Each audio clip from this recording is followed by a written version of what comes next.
Hello everyone, आप लोग कैसे हैं? आई होप कि आप लोग ठीक होंगे। तो चलिए आज की क्लास को शुरू करते हैं। हम लोग पिछले क्लास में चैप्टर 2 का फिजिक्स का रिफ्रैक्शन ऑफ लाइट यानी प्रकाश के अपवर्तन के बारे में कुछ बातें जान चुके थे। आज उसी को आगे हमको बढ़ाना है।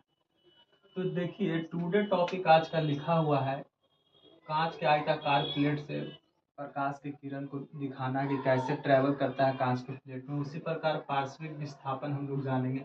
फिर प्रिज्म से प्रकाश के अपवर्तन को दिखाने के लिए पिक्चर बनाएंगे। फिर अपवर्तनांक क्या है, कुछ न्यूमेरिकल टाइप क्वेश्चन होंगे।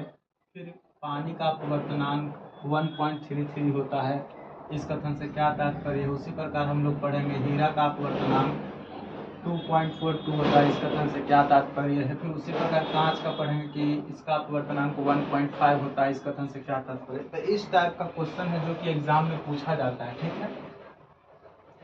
तो उसको हमको आज कंप्लीट करना है। तो हम लोग पढ़ रहे थे class 10th physics chapter number 2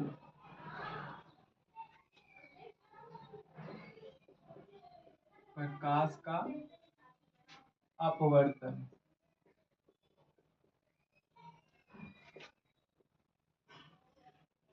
refraction of light, refraction of light, यही हम लोग पढ़ रहे थे। तो इसके बारे में हम लोग पढ़ रहे थे। तो देख लीजिए यहाँ पे कुछ बातें हैं जो पीछे से हम पहले ही करा चुके हैं, ठीक है। अब उसी को हमको आगे रिपीट करना है।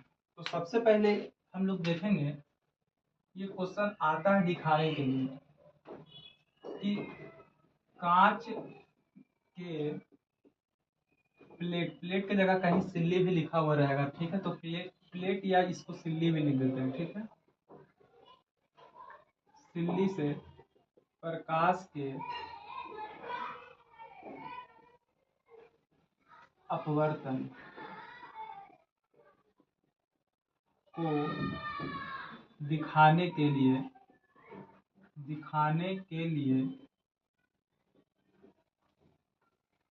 चित्र बनाए।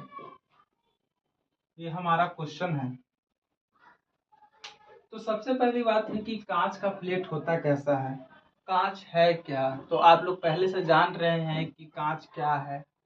कांच के प्लेट से हम लोग कैसे इसको दिखाएंगे, कैसे उसमें लाइट ट्रेवल करता है, इसी को हमको चित्र के माध्यम से दिखाना है। और किसको क्या कहा जाता है उसका नाम लिखना है, जो कि बहुत आसान है और हम लोग देखेंगे। तो देखिए एक हम कांच का प्लेट यहाँ पे बना रहे हैं, ठीक है। अब ध्यान से समझिएगा, नहीं समझ में आएगा दिक्कत होगा। मान लीजिए कि हमारा कांच का प्लेट है, 2D में है। तो हम नाम कुछ दे देते हैं A B C D।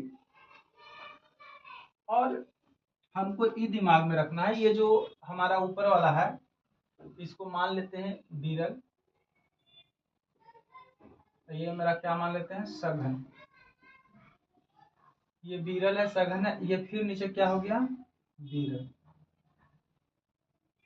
अब आप ही बताइए, जब हम पीछे शर्त में कंडीशन में प्रकाश के अपवर्तन के शर्त जब दो को बताए थे कि जब कोई लाइट बीरल से सघन में इन करता है तो वो अभिलंब की ओर मुड़ जाता है, पीछे हम बताए थे। फिर उसी प्रकार सेकंड में बताए थे कि जब सघन से बीरल जाता है तो अभिलंब से दूर भागता है। तो सबसे पहली बात कि हमको समझना पड़ेगा, इधर हम दोनों पिक्चर बनाने का प्रयास कर रहे हैं। ये अभी मेरा मान लीजिए कि ये मेरा बीरल है, ये हमारा क्या है, सघन है। और ये मान लेते हैं अबर में सघन ये है, और ये हम मान लेते हैं क्या है, बीरल, ठीक है। तो कोई लाइन जब बीरल से सघन की ओर ऐसे जाता है तो ये हमारा नॉर्मल लाइन ऐसे बनेगा, और इसका मेन लाइन होना चाहिए था ये ऐसे। तो जब बीरल से सघन की ओर जब हम लोग जाते हैं तो यह लाइन अभिलंब की ओर मुड़ जाता है, यानी नॉर्मल लाइन की ओर मुड़ जाता है। और यदि अगर हम सघन से विरल जाते हैं तो ये मेन लाइन इसका ई होना चाहिए। तो सघन से विरल जाएंगे तो ये लाइन ऐसे ट्रेवल कर जाएगा, मतलब मुड़ेगा उस तरफ, अभिलंब से दूर भागेगा। तो ये हम सर्क में पिछला क्लास में पढ़ चुके थे, उसी को आगे हम बढ़ा रहे हैं।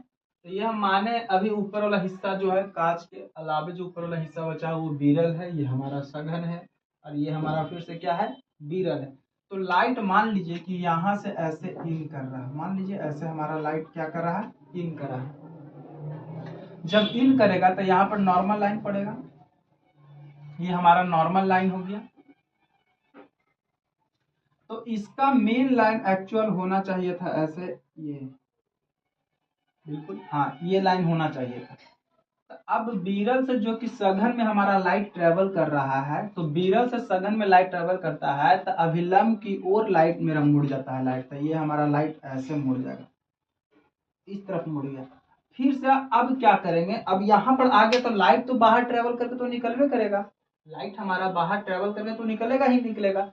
तो जब यहाँ से आया विरल से सघन में इन किया तो लाइन हल्का बेंड हो गया, मुड़ गया अभिलंब की ओर, यहाँ पे आ गया। अब यहाँ से लाइट तो बाहर निकलेगा ना, तो अब देखिए हमारा लाइन, हमारा जो लाइट है यानी प्रकाश है, सघन से बाहर निकलेगा किधर की ओर, विरल की ओर। तब फिर से यहाँ पे एक हम क्या करेंगे, नॉर्मल लाइन बना देंगे इस तरह से, ठीक है, नॉर्मल लाइन। और इसका मेन लाइन जो था हमारा ऐसे था, अगर आता ही लाइन तो ऐसे निकलता, लेकिन एक्चुअल में निकलेगा कैसे, क्योंकि जब हम सघन से विरल में जाते हैं तो अभिलंब से दूर भागता है, हमारा अभिलंब ही है, भागेगा दूर इधर ऐसे। लेकिन ध्यान दीजिएगा ये जो हमारा लाइन जो है, इसका मेन लाइन इस तरह से आगे की ओर बढ़ेगा, तो ये वाला जो है ना ऐसे करके ऐसे हो जाएगा। मतलब पहले वाले लाइन के, मतलब जो पहला लाइट जो यहाँ से इन किया था उसका मेन लाइन ई होना चाहिए था, लेकिन निकलते निकलते कहाँ हो गया, ये हो गया। तो देखिए ये वाला लाइन और ये वाला लाइन एक दूसरे के लगभग क्या है, पैरेलल है, क्या है, समानांतर है, क्या है, समानांतर। तो इस तरीके से पिक्चर हमारा बनेगा। सबका कुछ ना कुछ नाम है इसमें, तो सबका हम नाम भी लिखेंगे। और ये कैसे अभिलंब से दूर भागा, पता चल रहा है कि सघन से विरल में ट्रेवल करते हैं तो अभिलंब से दूर भागता है। तो इस तरह के हम सब लिखे भी हैं, सबका नाम दे देते हैं, A B C D, D तक आगे हैं, इसको नाम देते हैं ई, यहाँ पे एफ जी एच, एच तक, यहाँ तक हम सबका नाम दे दिए, नामकरण कर दिए। अब सबका नाम लिखेंगे कि ए बी सी क्या है, ए बी सी डी क्या है, तो आप बताइएगा। आयताकार कांच का प्लेट है, तो लिखेंगे आयताकार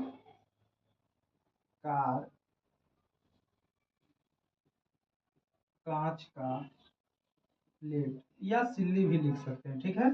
फिर ए बी सी डी तो हो गया, फिर ई एफ हमारा क्या है, तो लिखना पड़ेगा ई एफ मेरा कुछ है, आपतित किरण है, आपतित किरण जो आता है लाइन उसको हम आपतित किरण कहते हैं। फिर उसी के प्रकार एफ जी हमारा क्या है, एफ जी हमारा क्या है, अपवर्तित किरण, अपवर्तित किरण। और जी एच हमारा क्या है, जी एच हमारा निर्गत किरण है, निर्गत मतलब जो बाहर निकलता है उसको हम निर्गत किरण कहते हैं, ठीक है, निर्गत किरण। और इतना जब हम लिख देते हैं, अगर ये क्वेश्चन आपको आता है एग्जाम में कि आयताकार कांच के प्लेट से प्रकाश के अपवर्तन को दिखाने के लिए नामांकित चित्र बनाए, इस तरह का क्वेश्चन आता है, तो आपको जब इतना आप करके इतना जब लिख देते हैं तो आपका 2 मार्क्स कंप्लीट हो जाता है और एग्जाम में आते हैं। तो दिमाग में रखना कि किस वाले किरण को क्या कहा जाता है, ये बी सी एक आयताकार कांच का प्लेट है, ई एफ हमारा क्या है, तो ई एफ आपतित किरण है, जी एफ जी क्या है तो हमारा अपवर्तित किरण है, जी एच इसमें क्या है तो निर्गत किरण है। इस तरह से हमको पूरा इसमें प्रॉपर बताना होगा। जब हम बताएंगे तो बिल्कुल देन 2 मार्क्स मिल जाएगा, 2 मार्क्स मिलेगा, बढ़िया से इसको हम कंप्लीट करेंगे तब। तो यहाँ तक आपको समझने में परेशानी हुआ होगा नहीं, क्योंकि हम लोग पिछले क्लास में अपवर्तन के शर्त को बढ़िया से देखे थे, और जब आपको वो वाला अपवर्तन के शर्त क्लियर है तो इसको बनाने में कोई दिक्कत की बात हुआ नहीं होगा। चलिए, एंड फिर नेक्स्ट हमारा क्वेश्चन है पार्श्विक विस्थापन कि पार्श्विक विस्थापन आखिर है क्या। तो ये तो 2 मार्क्स का है, तो ये तरह के तो हम कर लेंगे, कोई दिक्कत की बात नहीं। थोड़ा सा इसको हम नहीं मिटाएंगे क्योंकि पार्श्विक विस्थापन को ही इसी पिक्चर के माध्यम से हम समझाएंगे कि पार्श्विक विस्थापन देन है क्या। ठीक है,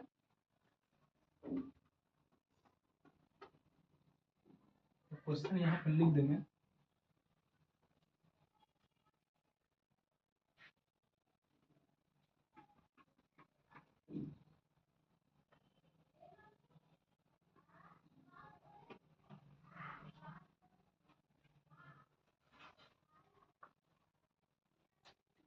तो ये तो हमारा ई था, कोई दिक्कत नहीं, ये सब सारा जो मीटर है उसको हम लिख देते हैं।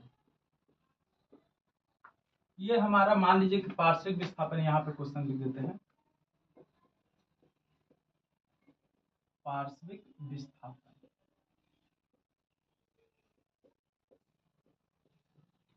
Lateral displacement.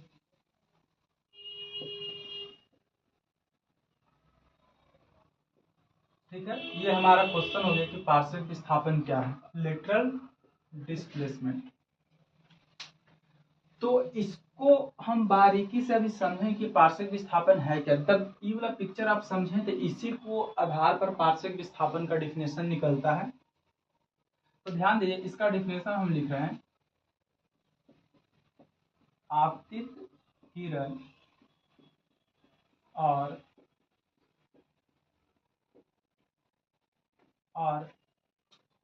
निर्गत किरण, निर्गत किरण के लंबवत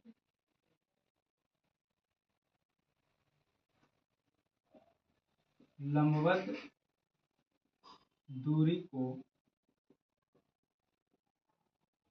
पार्श्विक विस्थापन कहते हैं। ठीक है, पार्श्विक विस्थापन का डिफिनेशन है लेटरल डिस्प्लेसमेंट का कि आपतित किरण और निर्गत किरण के लंबवत दूरी को, आपतित किरण और निर्गत किरण के लंबवत दूरी को क्या कहा जाता है, लंबवत दूरी क्या है। देखिए, तो आपतित किरण हमारा ये है। ठीक है, ये अगर चलता तो इसका मेन लाइन तो ऐसे आना चाहिए था, ये वाला लाइन आना चाहिए था। ठीक है, लेकिन आते आते यहाँ से ई ऐसे करके ट्रेवल करके निकला है। तो ये दोनों के बीच में जो लंबवत डिस्टेंस है ना, ये वाला जो डिस्टेंस है ना, बिल्कुल एक समान होगा चारों तरफ। इसको अगर हम पीछे की ओर ऐसे कल्पना करेंगे कि लाइट इधर से आ रहा था, ये जो ऐसे ऐसे यहाँ से ऐसे जो लाइन जो बना रहे हैं ना, ये जो हम बिल्कुल एक रेलवे ट्रैक आ रहा है ना, उसी को हम पार्श्विक विस्थापन करें। यहाँ से देखिए, आपतित किरण हमारा ये होगी, ये आपतित किरण है, ये हमारा निर्गत किरण। ये दोनों के बीच में जो लंबवत दूरी है ना, डिस्टेंस है ना, 90 डिग्री वाला जो डिस्टेंस है ना, उसी को हम क्या कहते हैं, पार्श्विक विस्थापन कहते हैं। ठीक है, फिर से एक डिफिनेशन करेंगे तब बहुत ईजी, पिक्चर आपको क्लियर है तब याद करना है। आपतित किरण और निर्गत किरण के बीच लंबवत दूरी को, के बीच लंबवत दूरी को, आपतित किरण और निर्गत किरण के बीच, यहाँ छूट गया बीच, आप यहाँ पर डाल दीजिएगा, बीच लंबवत दूरी को पार्श्विक विस्थापन कहते हैं। ठीक है, तो इस तरीके से डिफिनेशन आप पूरा इसको कंप्लीट कर सकते हैं। अगर यहाँ तक आप समझ रहे हैं बढ़िया से, तो बिल्कुल यहाँ तक में कोई दिक्कत हुआ होगा नहीं। फिर हम लोग कांच के आयताकार प्लेट को समझ लिए, पार्श्विक विस्थापन समझ लिए। अब प्रिज्म से प्रकाश के अपवर्तन को दिखाने के लिए नामांकित चित्र बनाना है, तो उसको भी हम लोग समझते हैं। ठीक है,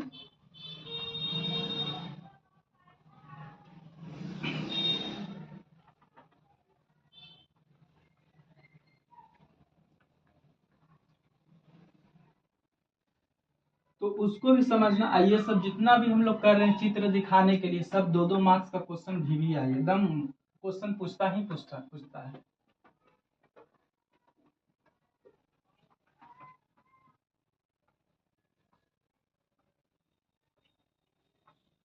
चलिए, क्वेश्चन यहाँ है, प्रिज्म से प्रकाश के अपवर्तन को दिखाने के लिए नामांकित चित्र बना। ये हमारा क्वेश्चन हो गया। तो ध्यान दीजिए, इसी चैप्टर में हम लोग पढ़ेंगे कि प्रिज्म कैसा होता है, प्रिज्म किसे कहते हैं, आगे हम बताएंगे। अभी हम सिर्फ प्रिज्म से प्रकाश कैसे ट्रेवल करता है ना, उसको हम बताने का प्रयास करेंगे, ठीक ना। प्रिज्म क्या है, प्रिज्म में कितने फलक होते हैं, कितने फेस होते हैं, फेसे को फलक कहा जाता है, तो उस सब के बारे में हम जब प्रिज्म पढ़ाएंगे प्रॉपर तो वहां पे बताएंगे। अभी सिर्फ हम लोग प्रिज्म के बारे में किरण आरेख देख रहे हैं कि प्रिज्म से जब लाइट ट्रेवल करेगा तो कैसे ट्रेवल करता है। तो सबसे पहले एक प्रिज्म हम बना लेते हैं इस तरह का, ठीक है। इस प्रिज्म जो ये हमारा प्रिज्म है, ये प्रिज्म का नामकरण कर देते हैं ए बी देन सी। ये इस तरह का नामकरण कर दिए। अब यहां से मानते हैं कि कोई लाइन जो है ऐसे सरफेस पे जा रहा है, ट्रेवल करते हुए पड़ा यहाँ पे, ठीक है। और इधर पट्टी हम जो है इसको विरल मान लेते हैं। क्या मान लेते हैं, समझाने के लिए कर रहे हैं, आपको लिखने की भी जरूरत नहीं। ये हमारा अंदर का पार्ट है, इसको सघन मान लेते हैं। अब फिर से बाहर क्या है, विरल है, ठीक है। तो आपको पता है कि जब विरल से सघन की ओर जाते हैं तो नॉर्मल लाइन से किधर मुड़ता है, नॉर्मल लाइन की ओर मुड़ता है हमारा किरण। तो सबसे पहले एक इस पर हम नॉर्मल लाइन बनाएंगे इस तरह से, बिल्कुल 90 डिग्री पर एकदम बराबर दो भागों में काटें। और लग रहा है कि ये लाइन जो है, लाइट जो ट्रेवल कर रहा है, अगर ये ना होता तो ये हमारा लाइट जो है इस तरह से आगे की ओर बढ़ जाता। अगर हमारा ये प्रिज्म ना होता तो लाइट यहाँ से निकला तो यहाँ से निकलते हुए इस तरह से आगे भाग जाता। लेकिन प्रिज्म है तो हमको पता है कि जब विरल से सघन की ओर प्रवेश करते तो अभिलंब की ओर मुड़ जाते। तो हमारा तो नॉर्मल लाइन ये है, ये हमारा नॉर्मल लाइन है, तो ये प्रिज्म की ओर क्या करेगा, अभिलंब की ओर मुड़ जाएगा। इस तरह से हम मोड़ दे रहे अभिलंब की ओर, ठीक है। अब जो कि हम सघन से विरल में बाहर जा रहे हैं, सघन से विरल की ओर जा रहे हैं, तो सघन से विरल हम जब जाते हैं तो अभिलंब से क्या होता है, हमारा किरण दूर भागता है। तो फिर से वो यहाँ पर हम क्या करेंगे, अभिलंब ऐसे दे देंगे, ठीक ना। अगर ये मीडियम अगर चेंज ना होता तो ये लाइट हमारा क्या हो जाता, इस तरह से आगे भाग जाता। लेकिन क्या हो रहा है, हम लोग प्रिज्म से निकल के अब हवा की ओर जा रहे हैं, मीडियम चेंज हो रहा है, इसलिए रास्ता भी अपना लाइट क्या कर देगा, ट्रेवल दूसरा डायरेक्शन में कर देगा। तो यहाँ पे हम क्या करेंगे कि हमारा देखिए ये लाइट जो है हमारा यहाँ से गया, इधर मुड़ा। अब क्या कर रहा है कि जब सघन से विरल की ओर जब हम जा रहे हैं, सघन से विरल की ओर जाता है तो हमारा लाइन जो होता है प्रकाश का, वो अभिलंब से दूर भागता है। तो अभिलंब मेरा ये है, तो अभिलंब से दूर इधर की ओर भागेगा। तो इस तरह से हम बाहर की ओर ऐसे निकाल दे रहे हैं। तो अगर इस तरीके से हम निकाल दे रहे हैं तो हमारा पिक्चर रेडी हो गया। अगर आप इतना कर देते हैं तो आपका 2 मार्क्स कंप्लीट हो जाएगा। बस खाली थोड़ा सा इसका नामकरण करना बाकी है, 2 मार्क्स क्लियर। फिर भी एक बार हम समझाएंगे। सी तक आ चुके हैं, इसका नाम दे देते हैं डी ई एफ जी, ठीक है। इतना तक हम नामकरण कर दिए। फिर से हम समझा रहे हैं। एक सबसे पहले अगर प्रिज्म से प्रकाश के अपवर्तन को दिखाने के लिए कहेगा तो सबसे पहले एक पिक्चर बनाएंगे प्रिज्म का। बनाने के बाद एक यहाँ से इसे लाइट लेके जाएंगे, क्योंकि मीडियम चेंज हो रहा था, लाइट का डायरेक्शन भी चेंज होगा। तो विरल से सघन की ओर जाते तो अभिलंब की ओर मुड़ेंगे। तो ये हमारा अभिलंब है, अभिलंब की ओर ऐसे मोड़ दिए। फिर अब सघन से बाहर निकल रहे हैं तो अभिलंब से दूर भागा, तो इसलिए दूर भगा। बात समझ में आया। ये जो दोनों लाइन हमारा है, ये वाला लाइन, ये इसको हम कहेंगे अभिलंब। क्या कहेंगे, अभिलंब। ये भी हमारा क्या है, अभिलंब, ठीक है। और सबका नामकरण डीई इसमें क्या है, फिर उसी प्रकार ई एफ इसमें क्या है, उसी प्रकार एफ जी इसमें क्या है, उसी प्रकार ए बी सी इसमें क्या, ए बी सी हालांकि ऊपर होना चाहिए था, अब लिख दिए तो लिख दिए। तो डी ई इसमें मेरा आपतित किरण है। क्या है, आपतित किरण। ई एफ इसमें क्या है, तो अपवर्तित किरण, अपवर्तित किरण। एफ जी इसमें क्या है, तो निर्गत किरण। निर्गत किरण। ए बी सी इसमें क्या है, तो ए बी सी इसमें हमारा क्या है, प्रिज्म है। इस तरीके से जब आप इतना बातों को इसमें लिख देते हैं और इतना आप कर देते हैं तो हमारा इसमें कितना मार्क्स, 2 मार्क्स इसमें भी कंप्लीट हो जाता। तो आई होप कि इतना आपको समझ में आया होगा। अब हम लोग पढ़ने वाले हैं अपवर्तनांक, पढ़ें कि अपवर्तनांक किसे कहते हैं, अपवर्तनांक आखिर है क्या, तो उसको भी हम कंप्लीट करेंगे। और वो भी 2 मार्क्स का VVI क्वेश्चन। इधर जो जितना चल रहा है लगभग सब एग्जाम में पूछा ही जाता है।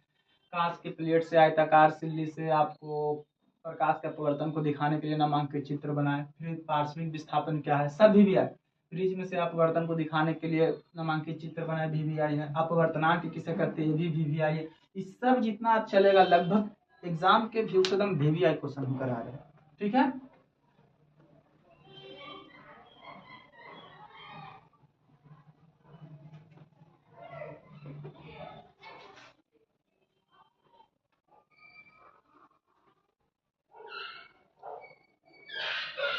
चलिए देखते हैं हम लोग।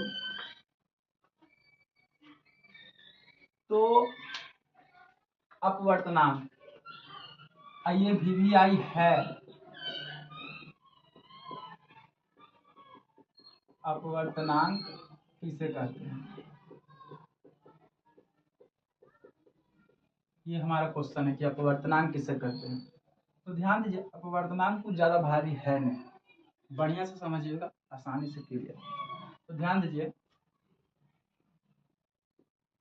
निर्वात में, निर्वात मतलब हवा, हवा या निर्वात बात एक ही है। तो ध्यान दीजिएगा, निर्वात में प्रकाश का वेग तथा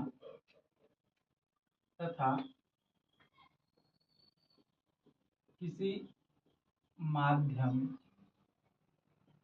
में प्रकाश का वेग के अनुपात को अपवर्तनांक कहते हैं।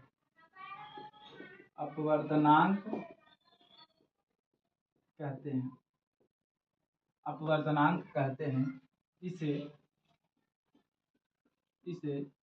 इसको ऐसे लिखा हुआ, तो इसको म्यू पढ़ते हैं, म्यू से सूचित करते हैं,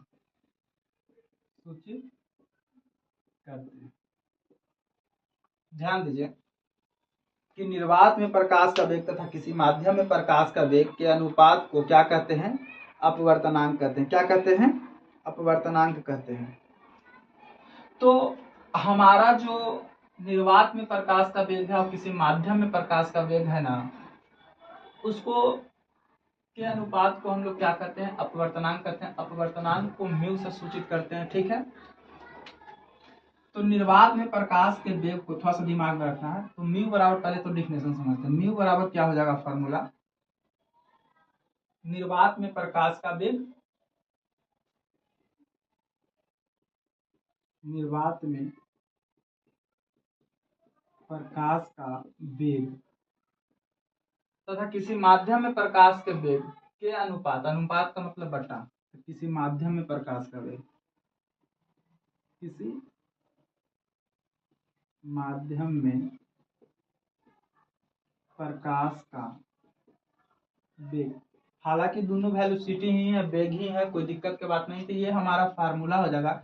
लेकिन थोड़ा हम बात बता दें, शॉर्टकट में निर्वात में प्रकाश का वेग जो है ना, उसको स्मॉल c से डिनोट करते हैं, इसको स्मॉल v से डिनोट करते हैं। तो इसका शॉर्टकट फार्मूला निकल के हमको मिल जाएगा कि म्यू बराबर हो जाएगा c/v। ध्यान दीजिए, म्यू बराबर c/v। ये जो c का वैल्यू है, ये हमेशा फिक्स वैल्यू होता है। इसका क्या होता है, हमेशा फिक्स वैल्यू होता है।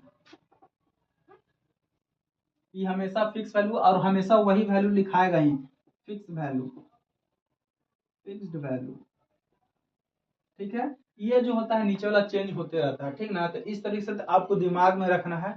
और ये हमारा फार्मूला हो गया कि म्यू बराबर c/v होता है, ये अपवर्तनांक से। एक और हम पीछे पढ़े थे स्नेल के नियम में कि म्यू बराबर साइन i बटा साइन r होता है, तो सर ऊ वाला फार्मूला कब यूज करेंगे, ई वाला फार्मूला कब यूज करेंगे। अभी जस्ट इससे रिलेटेड अपवर्तनांक के बाद कुछ हम लोग आंकिक प्रश्न यहाँ लिए हैं। आंकिक प्रश्न जब हम कुछ करेंगे तो उसके बाद आपको डाउट क्लियर हो जाएगा कि किसको हम लोग कब कौन सा फार्मूला का यूज करना है, कब न्यूमेरिकल बनाते समय किसका हम फार्मूला का यूज करेंगे। तो यहाँ तक आई होप कि आप लोग को दिक्कत हुआ होगा नहीं।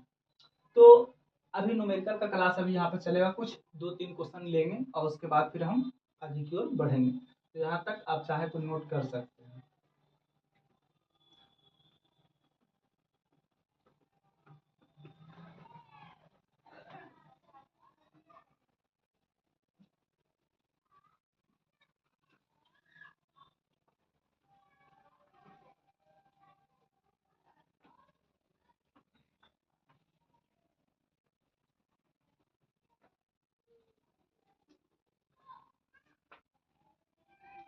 न्यूमेरिकल जानने से पहले कुछ कुछ ऐसा बात है जो आपको दिमाग में रखना जरूरी है। वो दिमाग में रखना क्या है, तो कुछ वो कराएंगे, लेकिन अभी क्वेश्चन जैसे आपको हम लिख के देंगे ना, तो उसके बाद आपको डाउट क्लियर होगा कौन सा के बात हो रहा है। तो सबसे पहले हम बोर्ड पे क्वेश्चन लिखते हैं, आप क्वेश्चन देखने का प्रयास कीजिए क्वेश्चन क्या है कैसा है। लिखा है किसी माध्यम का अपवर्तनांक, किसी माध्यम का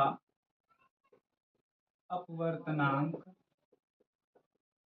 किसी माध्यम का अपवर्तनांक √2 है, √2 है, जिसमें इसका आपतन जिसमें इसके आपतन कोण का मान, आपतन कोण का मान, आपतन कोण का मान 45 डिग्री है, 45 डिग्री है। तो अपवर्तन कोण का मान क्या होगा, तो अपवर्तन कोण का मान क्या होगा। ये हमारा क्वेश्चन आ गया, ये हमारा क्या आ गया, क्वेश्चन आ गया, ठीक ना। तो जब जब क्वेश्चन लिख दिए तो मन में सवाल आ रहा है किसी माध्यम का अपवर्तनांक। अच्छा, अपवर्तनांक को तो सर बताएं कि सर म्यू से डिनोट करते, तो म्यू बराबर √2 दे रखा है।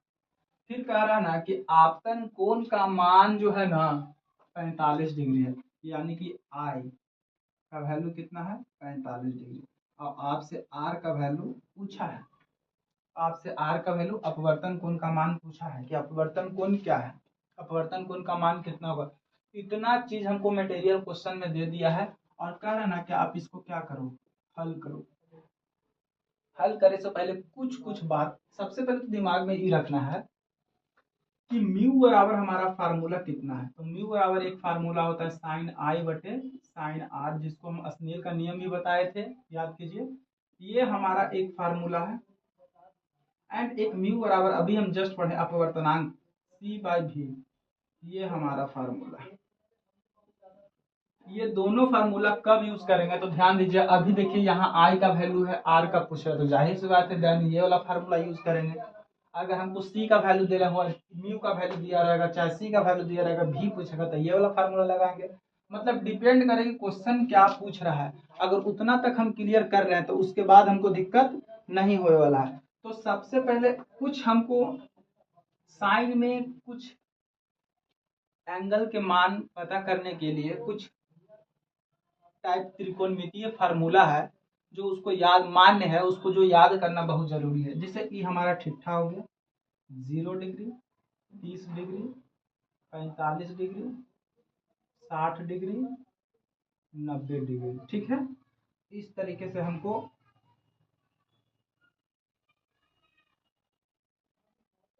मान याद रखना पड़ेगा कि 0 डिग्री का वैल्यू कितना होता है, 37 डिग्री का वैल्यू कितना होता है। तो 0 डिग्री का वैल्यू जो होता है हमारा 0 होता है, 37 का 1/2 होता है, साइन यहाँ साइन लिख देते हैं। साइन 0 डिग्री का वैल्यू कितना 0, साइन 30 डिग्री का वैल्यू 1/2, साइन 45 डिग्री का वैल्यू 1/√2, साइन 60 का √3/2, साइन 90 का 1। इस तरह से हमारा वैल्यू है और इसी पर सारा न्यूमेरिकल आपका आज बनने वाला है। ठीक है, तो हमको निकालना है किसी माध्यम का अपवर्तनांक 2 दे रखा है, आई दे रखा है, आर पूछ रहा है कि आर आप बताओ कि कितना डिग्री का हमारा आर होगा। तो हम लोग जानते हैं फार्मूला की, वही है फार्मूला फर्स्ट वाला, तो उसका यूज करेंगे कि म्यू बराबर सर बताए थे कि sine i by sine r होता है। ठीक है, ये हमको पता है। तो साइन म्यू का वैल्यू √2 दे रखा है तो √2 दे देंगे।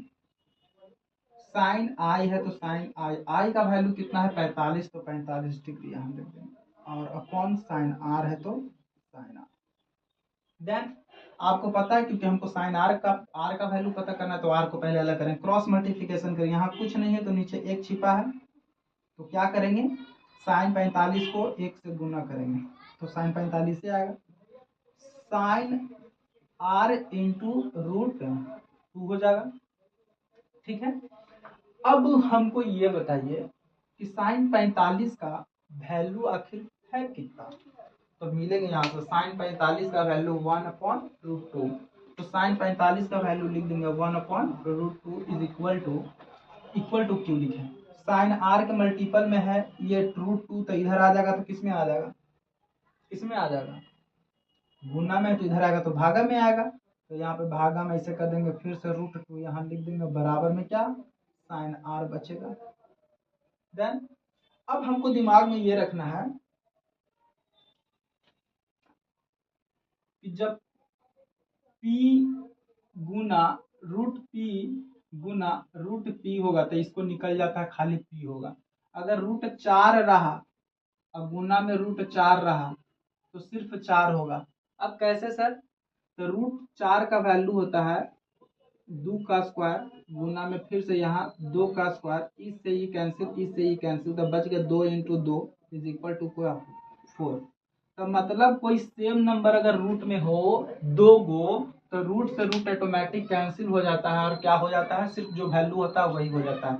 तो यहाँ देखिए √2, तो यहाँ पर सिर्फ क्या हो जाएगा, सिर्फ 2।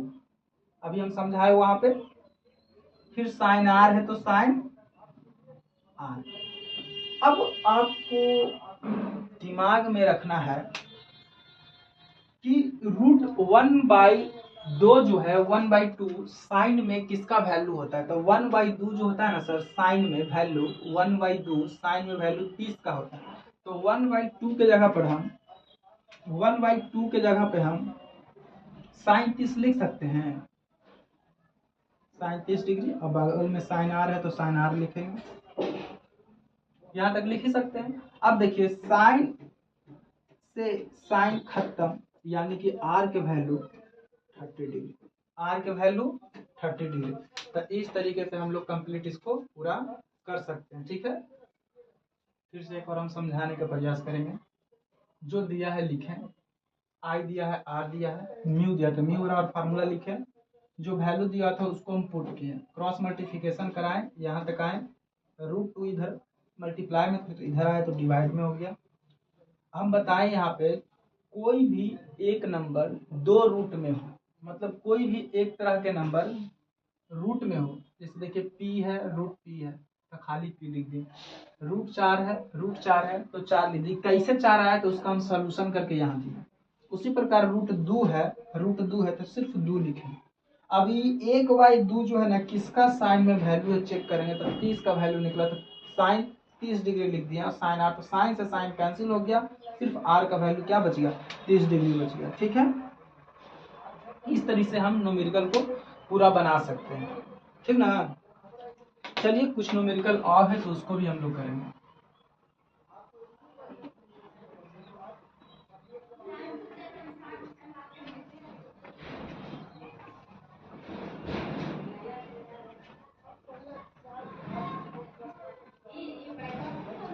देखते हैं किस तरीके से अभी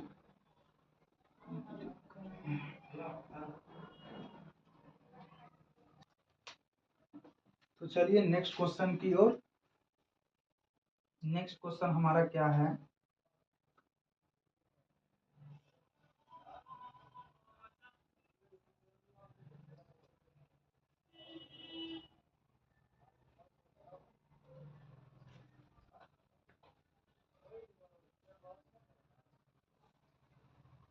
नेक्स्ट क्वेश्चन हमारा ये है कि वायु में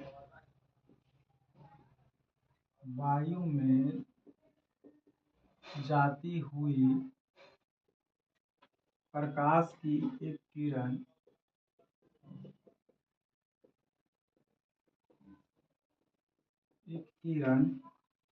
पारदर्शी पदार्थ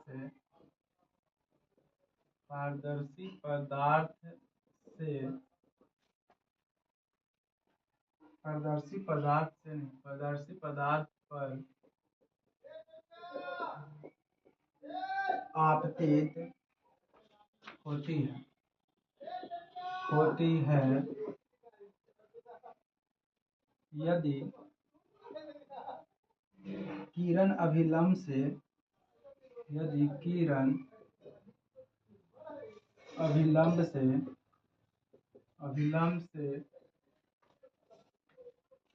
45 डिग्री का कोण बनाती है और पारदर्शी पदार्थ में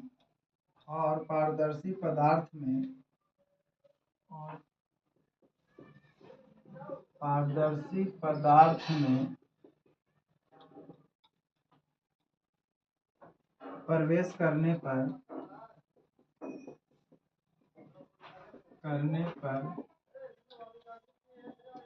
15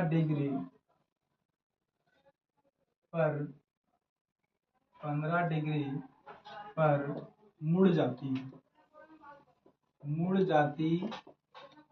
है तो पदार्थ का अपवर्तनांक बताएं। तो पदार्थ का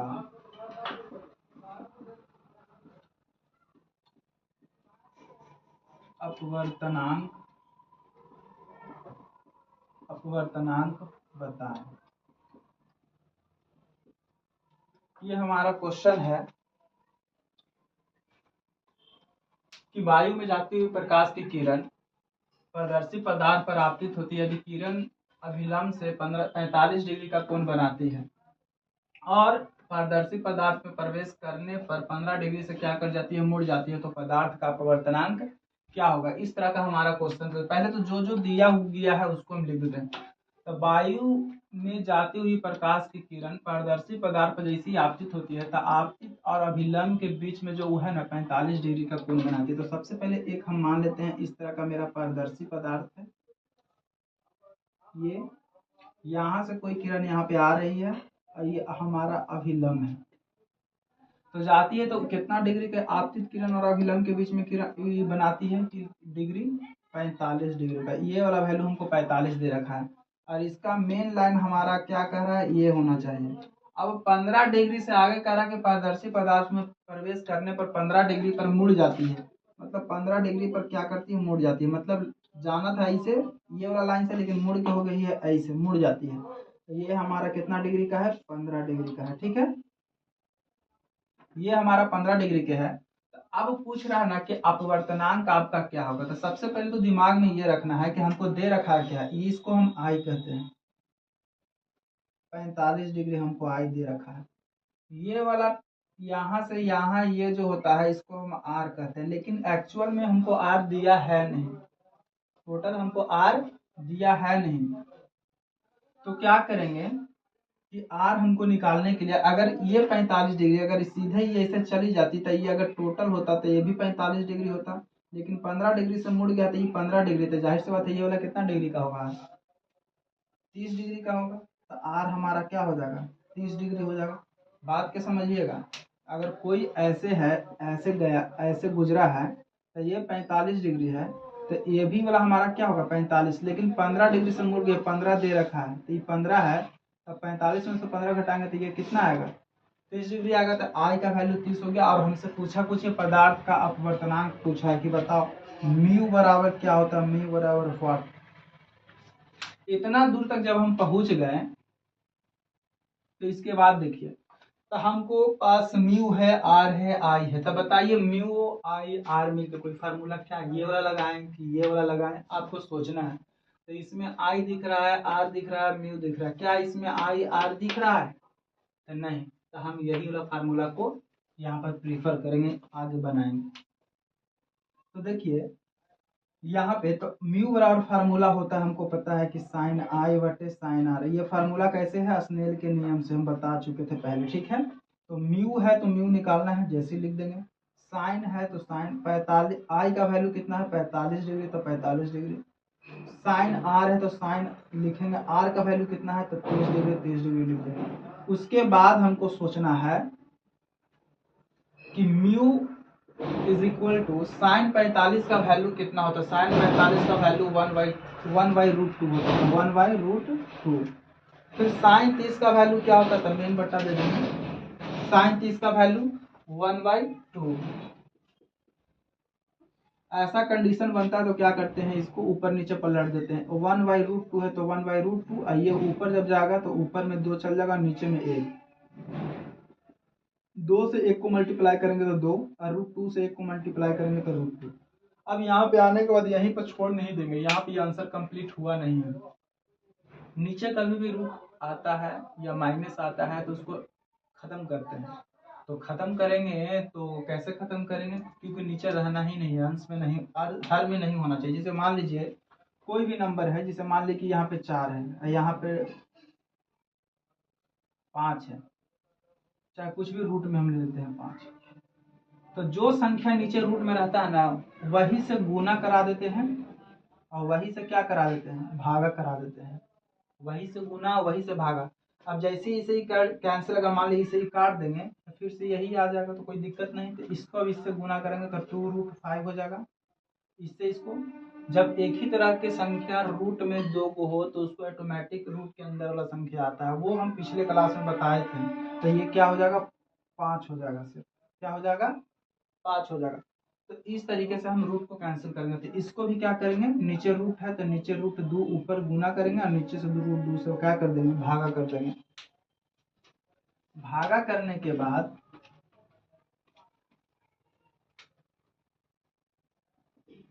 √2 को इससे गुना करेंगे तो ऐसे होगा, और इससे ही कैंसिल होकर सिर्फ 2 बचेगा। तो ये से ये क्या हो जाएगा, कैंसिल हो जाएगा। तो म्यू बराबर क्या आ जाएगा मेरा, सिर्फ 2। म्यू बराबर क्या आ जाएगा, सिर्फ 2। इस तरीके से इसका हम सॉल्यूशन कर लेंगे, ठीक है। फिर इसी प्रकार हम लोग नेक्स्ट क्वेश्चन की ओर बढ़ेंगे, और वो हमारा नेक्स्ट क्वेश्चन क्या है देख लेते हैं।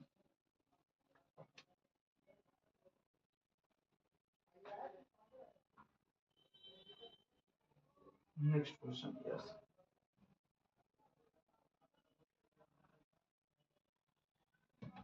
पहले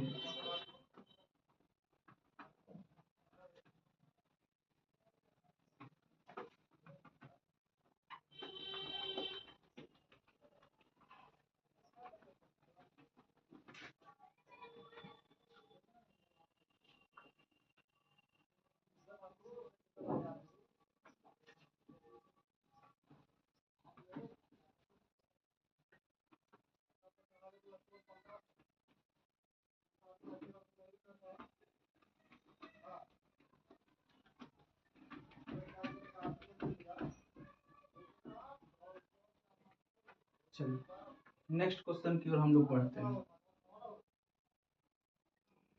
नेक्स्ट क्वेश्चन हमारा ई है, न्यूमेरिकल सारा करा रहे अभी। यदि कांच में प्रकाश का वेग, यदि कांच में प्रकाश का वेग 2 × 10⁸ मीटर पर सेकंड है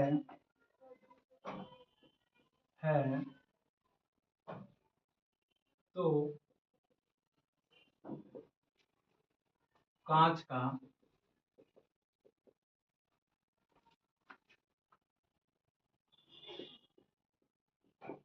अपवर्तनांक ज्ञात करें, ज्ञात करें। ठीक है, ये हमारा क्वेश्चन है, कांच का अपवर्तनांक ज्ञात करें। तो ध्यान दीजिए, लिखा है कांच में प्रकाश का वेग यानी v हमारा दे रखा है 2 × 10⁸ मीटर पर सेकंड। ठीक है, अब पूछ दिया है आपको अपवर्तनांक बराबर वाट।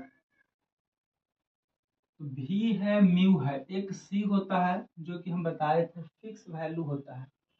हमेशा c का वैल्यू हवा या निर्वात में प्रकाश का वेग होता है 3 × 10⁸ मीटर पर सेकंड, ये हमारा होता है। अब बताइए u म्यू c मिल के फार्मूला ये वाला बनेगा जो अपवर्तनांक में हम पढ़ाए थे, जी बनेगा। तो यहाँ पर लिखेंगे क्या, म्यू बराबर फार्मूला सी बाई क्या होता है v, सी बाई v लिखा दे लीजिए।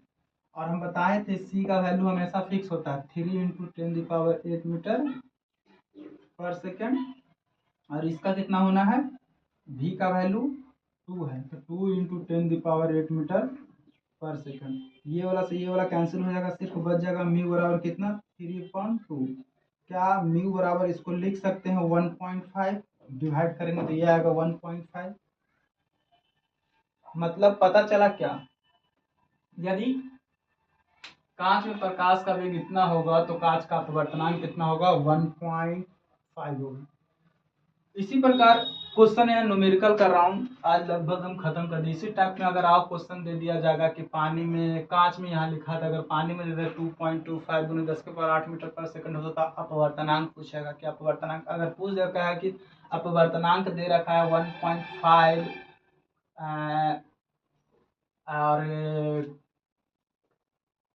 1.5 दे रखा है, पूछ दिया आपको कांच में प्रकाश का वेग कितना होता है, तो आपको बताना है कि कांच में प्रकाश का वेग कितना होता है। इस तरीके से आप अपना कंप्लीट कर पाएंगे। इसी प्रकार इधर कुछ क्वेश्चन नीचे लिखा हुआ है, जो न्यूमेरिकल आज करा है ना, इसी से क्वेश्चन 3-4 लिखे हैं, आता है एग्जाम में। जैसे अभी हम पूछेंगे कांच का अपवर्तनांक 1.5 होता है, इस कथन से क्या तात्पर्य है। कांच का अपवर्तनांक 1.5 होता है, इस कथन से क्या तात्पर्य है, तो आप आंसर क्या लिखेगा, कांच का अपवर्तनांक 1.5 होता है, इस कथन से यह तात्पर्य है कि निर्वात में प्रकाश का वेग तथा किसी माध्यम में प्रकाश का वेग, कांच में प्रकाश का वेग के अनुपात को ही क्या अनुपात 1.5 होता है। बस इस तरीके से आंसर लिख सकते हैं, कर सकते हैं। जैसे कि मान लीजिए हम क्वेश्चन लिखें, ये तो हो गया।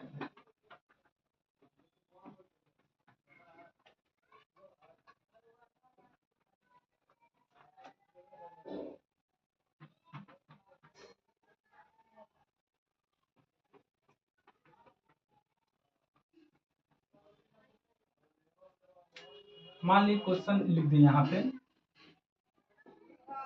कांच का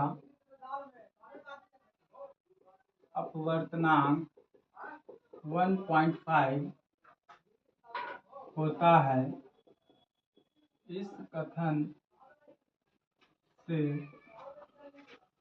क्या तात्पर्य है। ये क्वेश्चन हो गया, इसको लिखना होगा, तो क्या लिखेंगे, कांच का अपवर्तनांक 1.5 होता है, इस कथन से यह तात्पर्य है कि निर्वात में प्रकाश का वेग, देखिए फार्मूला यहाँ, निर्वात में प्रकाश का वेग तथा कांच में प्रकाश के वेग के अनुपात 1.5 होता है। बस इस कथन से यही तात्पर्य लिखेंगे, इतना ही आंसर हो जाएगा। उसी प्रकार हीरा का अपवर्तनांक 2.42 होता है, इस कथन से क्या तात्पर्य, तो उसी तरह से लिखेंगे हीरा का अपवर्तनांक 2.42 होता है, इस कथन से यह तात्पर्य है कि निर्वात में प्रकाश का वेग तथा हीरा में प्रकाश के वेग के अनुपात 2.42 होता है। इस तरीके से हम क्या कर लेंगे, पूरा इसको कंप्लीट आंसर कर लेंगे। क्या कर लेंगे, आंसर करेंगे। तो इसी प्रकार अब हम लोग आगे, जिसे पानी में लिख देगा, तो बस कुछ नहीं करना है, सब लाइन सेम है। कोई भी क्वेश्चन इसमें आ जाए, कांच दे दे, पानी दे दे, हीरा दे दे, बस इसमें एक लाइन कॉमन होगा कि निर्वात में जो लिखा है ऊपर से क्वेश्चन वही एक लाइन क्वेश्चन रिपीट करेंगे, जिसे मान लीजिए यहाँ पर लिख देते हैं इसका आंसर, उसके बाद आपको समझना है। कांच का अपवर्तनांक 1.5 होता है। इस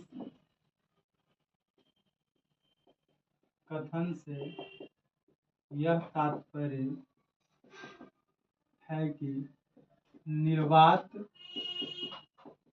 में प्रकाश का वेग तथा कांच में प्रकाश का वेग 1.5 होता है। बस इतना ही सब में लिखना है, जो भी क्वेश्चन में दिया हो रहेगा का वेग के अनुपात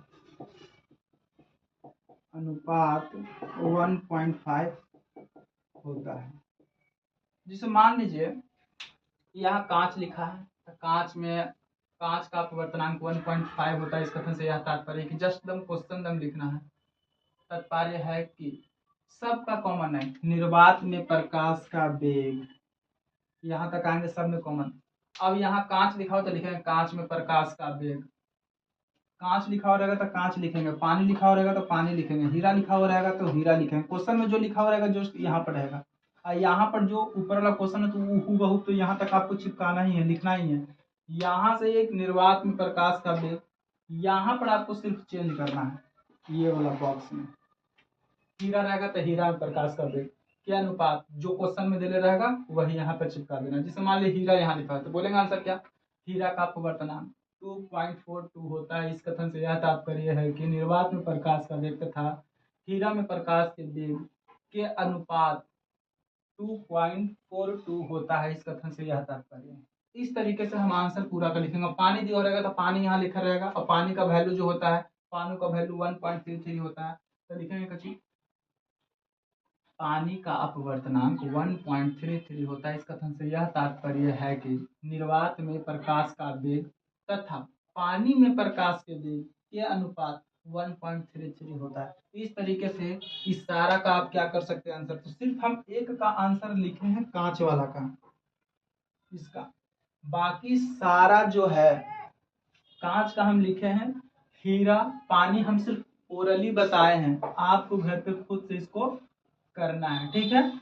तो आज का जो टॉपिक टुडे लिखा हुआ था वो सारा टॉपिक क्या हो गया, कंप्लीट हो गया। हम आयताकार कांच के प्लेट से भी कर लिए, पार्शियल विस्थापन लेटरल डिस्प्लेसमेंट भी कर लिए, फिर उसके बाद फ्रिज में भी कर लिए, फिर उसके बाद आप अपवर्तनांक भी कर ली, इससे रिलेटेड आंकिक प्रश्न भी कर ली, इस क्वेश्चन को भी कर ली। ये 2 क्वेश्चन जो है आपको घर से करने के लिए कह रहे हैं, ओरली हालांकि हम सबका आंसर बता दिए, ठीक है। तो आज के लिए इतना ही, फिर मिलते हैं हम लोग नेक्स्ट वीडियो में।